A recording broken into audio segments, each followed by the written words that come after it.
King Hazael of Damascus wanted to make sure nobody forgot the time he crushed the armies of his southern neighbors, so he had a record of his military victories chiseled into dark stone.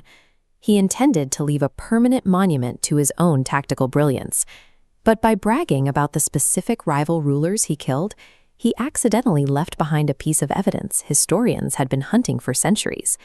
This fragmented monument, known as the Tel Dan Stele, contains the very first physical proof found outside the Bible that King David actually existed. For thousands of years, David's life was a story confined entirely to religious texts.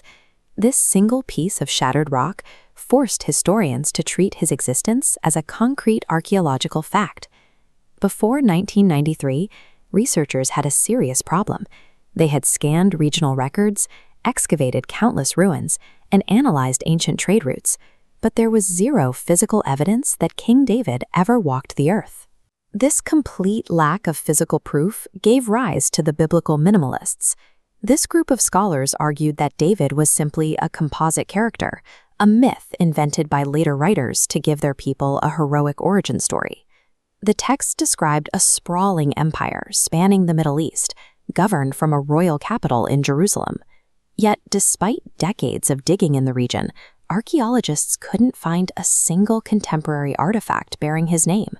You cannot write history without physical proof. From a scientific standpoint, David was a 3,000-year-old ghost. That is, until a team digging in northern Israel hit the right layer of dirt.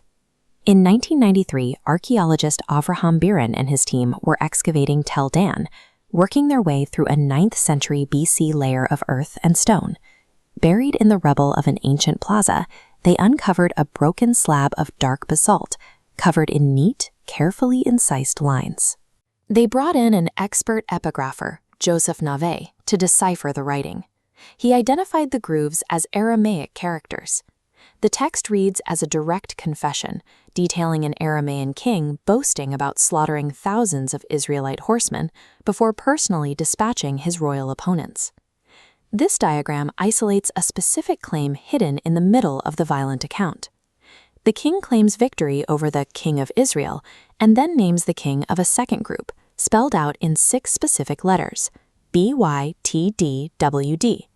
Translated into English, those letters read House of David. For the minimalists who had spent their careers arguing David was fiction, those 3 words posed an immediate problem. The academic pushback was intense.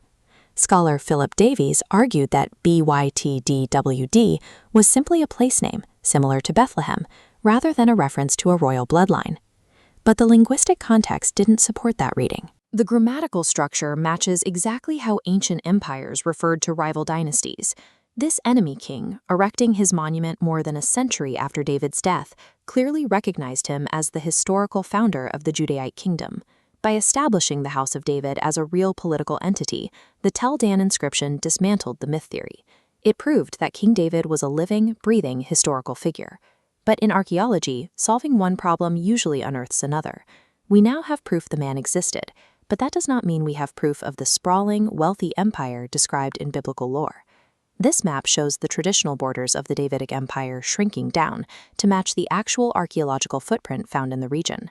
Because of this localized footprint, scholars argue the real David was likely just a tribal chieftain, ruling a small, rugged territory in the hill country.